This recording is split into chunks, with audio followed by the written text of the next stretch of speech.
Hello दोस्तों, स्वागत है आपका इलेक्ट्रॉनिक्स फॉर यू पे। दोस्तों, इस वीडियो में मेरा टॉपिक है program status word of 8051 micro controller. देखिए, प्रोग्राम स्टेटस वर्ड यानी पीएसडब्ल्यू रजिस्टर, ये जो रहता है इसको हम फ्लैग रजिस्टर कह के भी पहचानते हैं। सबसे पहले देखते हैं कि फ्लैग्स यानी क्या होते हैं। तो flags are the single bit register and use to store the result of certain function after executing instruction. देखिए, इंस्ट्रक्शन एग्जीक्यूट होने के बाद हमारे जो रिजल्ट्स रहते हैं उसको इंडिकेट करने के लिए कुछ फंक्शंस रहते हैं और इसी फंक्शंस को हम फ्लैग्स कहते हैं। और फ्लैग्स जो रहते हैं ये 8051 के केस में दो रजिस्टर्स में मेनली हमें मिलेंगे। एक रहता है पीएसडब्ल्यू रजिस्टर और दूसरा रहता है पिकॉन रजिस्टर। इसमें से जो पीएसडब्ल्यू रजिस्टर है इसके जो फ्लैग्स रहते हैं ये मेनली है मैथमेटिक्स के फ्लैग्स।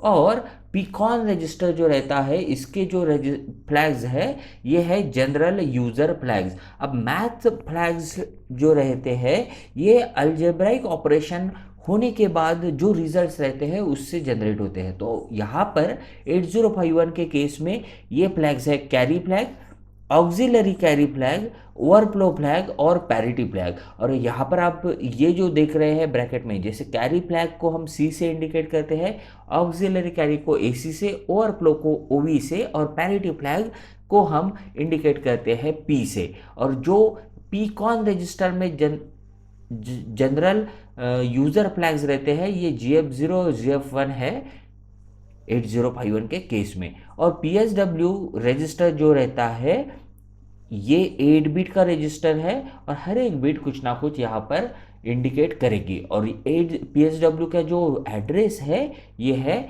D0 हेक्साडेसिमल में। अब देखते हैं बिट पैटर्न ऑफ पीएसडब्ल्यू यानी पीएसडब्ल्यू रजिस्टर का फॉर्मेट कैसे रहता है। तो यहाँ पर आप देख सकते हैं कि ये है बिट 0 जहाँ पर P लिखा है। मैंने प्रीवियसली बताया है P का मतलब है पैरिटी फ्लैग। बीट 2 जो है ये ओवी है और बीट 1 जो है यहाँ पर आप देख सकते हैं ये ब्लैंक है, पूरी तरह से ब्लैंक है। बाद में आपको बीट 4 और बीट 3 पे रिस्पेक्टिवली मिल जाएंगे RS1 और RS0। इसके बाद बीट 5 पे एक F0 मिलेगा और AC यानी ऑक्सिलरी कैरी फ्लैग ये हमें मिलता है बीट 6 पे और बीट 7 पे मिलता है हमें CY यानी कैरी फ्लैग। अब वन बाय वन हम इसके फंक्शंस देखेंगे। सबसे पहला रहता है पैरिटी फ्लैग। देखिए दोस्तों, पैरिटी यानी रहता है number of ones, simply number of ones. यानी हमारा जो रिजल्ट रहेगा इसमें नंबर ऑफ वंस कितने आते हैं उसके बेसिस पे पैरिटी फ्लैग एक तो सेट होगा या फिर रिसेट होगा। ये जब ऑड पैरिटी रहेगी यानी ऑड नंबर ऑफ वंस अगर रहते हैं तो ऐसे केस में 8051 में पैरिटी फ्लैग सेट होता है यानी उसकी वैल्यू 1 रहती है। और इवन पैरिटी के केस में ये वैल्यू 0 रहती है। फॉर एग्जांपल एक्यूमुलेटर में अगर कोई नंबर है 23 तो 2 को हम लिख सकते हैं 0010 और 3 को हम लिख सकते हैं 0011। इस केस में आप देख सकते हैं नंबर ऑफ वंस हमें काउंट करना है, यहाँ पर एक और ये दो, ऐसे टोटल 3 नंबर ऑफ वंस है। तो यहाँ पर नंबर ऑफ वंस हो गए ऑड यानी ये हो गई ऑड पैरिटी और इस वक्त फिर पैरिटी फ्लैग सेट होगा।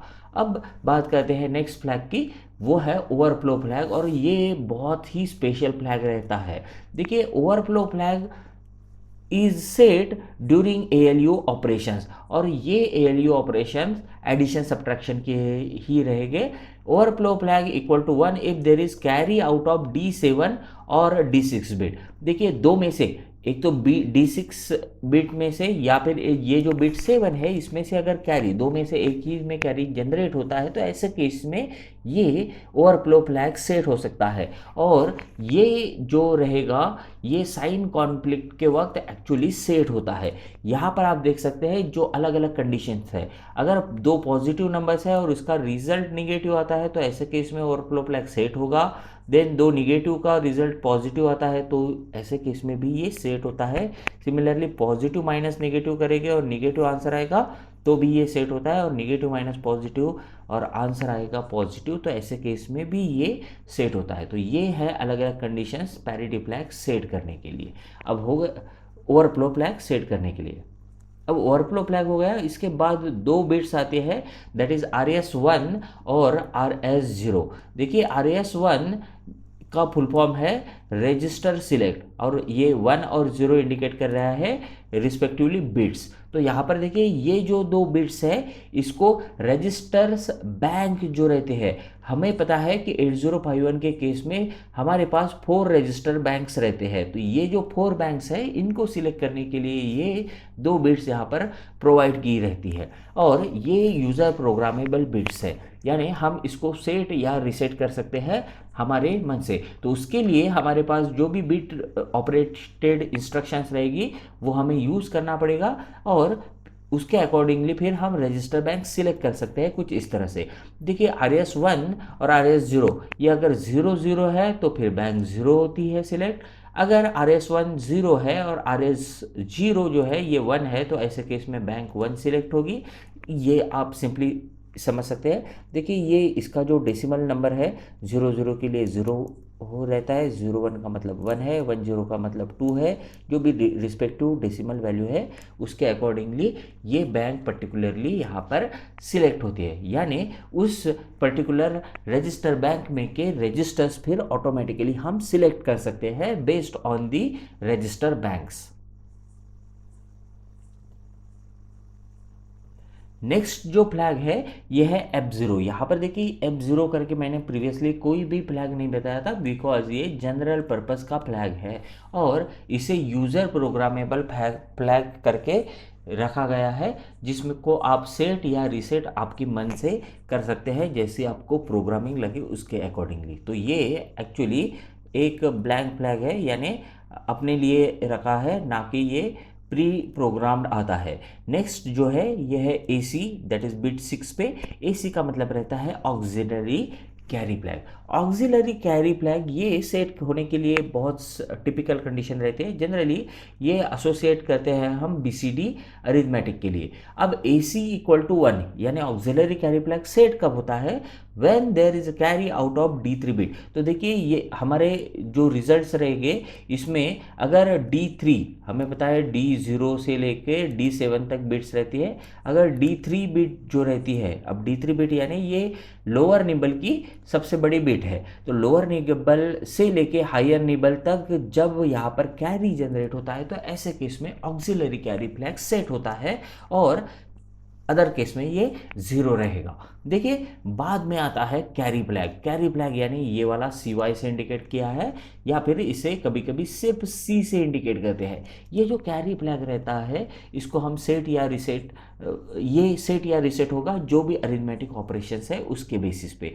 जब भी कैरी जनरेट होगा, जैसे कि इसका नाम है कैरी फ्लैग, तो जब भी कैरी जनरेट होगा तब ये कैरी फ्लैग जो रहता है ये सेट होता है, और कैरी जनरेट नहीं हुआ तो ये 0 रहेगा। तो इस तरह से ये बिट पैटर्न है ओवरऑल PSW रजिस्टर का। अब जैसे हमने कहा था कि PSW रजिस्टर जो है ये बीट ऑपरेटेड भी है, इसका मतलब है हम इसकी हर एक बीट जो है इंडिविजुअली ऑपरेट कर सकते हैं। मैंने अभी तक जो 8 बीट्स बताई थी, अगर इसमें से कोई भी बीट हमें बीट वाइज ऑपरेट करनी है, यानी एक पर्टिकुलर बीट को सेट करना है या रिसेट करना है, तो ये भी पॉसिबल है by using the PSW register. और फिर देखिए इसके जो अलग अलग कुछ इंस्ट्रक्शंस है, इसके बेसिस पे हम फ्लैग्स का स्टेटस जान सकते हैं। तो देखिए अलग अलग इंस्ट्रक्शंस के लिए देखिए जिससे जैसे यहाँ पर ऐड और सब्ट्रैक्ट की इंस्ट्रक्शन है, इसमें ये जो X यहाँ पर इंडिकेट कर रहा है बेसिकली ये है डोंट केयर, तो ये सेट भी रह सकता है या फिर रीसेट भी हो सकता है। तो ऐड और सब्ट्रैक्ट इंस्ट्रक्शन के लिए कैरी फ्लैग, ओवरफ्लो फ्लैग और ऑक्सिलरी कैरी फ्लैग ये सभी के सभी सेट या रिसेट हो सकते हैं। मल्टीप्लिकेशन और डिवीजन ये जो अरिथमेटिक इंस्ट्रक्शंस है इस केस में सिर्फ ओवरफ्लो फ्लैग सेट होता है या फिर रिसेट होता है, बाकी जो कैरी फ्लैग है और ऑक्सिलरी कैरी फ्लैग है इसमें कोई रिजल्ट नहीं रहेगा। बाकी आप ये इंस्ट्रक्शंस अलग अलग देख सकते हैं, इसमें मोस्ट ऑफ द केस में सिर्फ कैरी फ्लैग जो रहेगा वो अफेक्ट हो सकता है, बाकी फ्लैग्स जो रहेंगे वो यूज़ में नहीं आते हैं। दोस्तों अगर आपको ये वीडियो अच्छा लगा तो लाइक कीजिए, और अगर कुछ डिफ़िकल्टी आती है तो आप नीचे कमेंट कर सकते हैं। Thank you.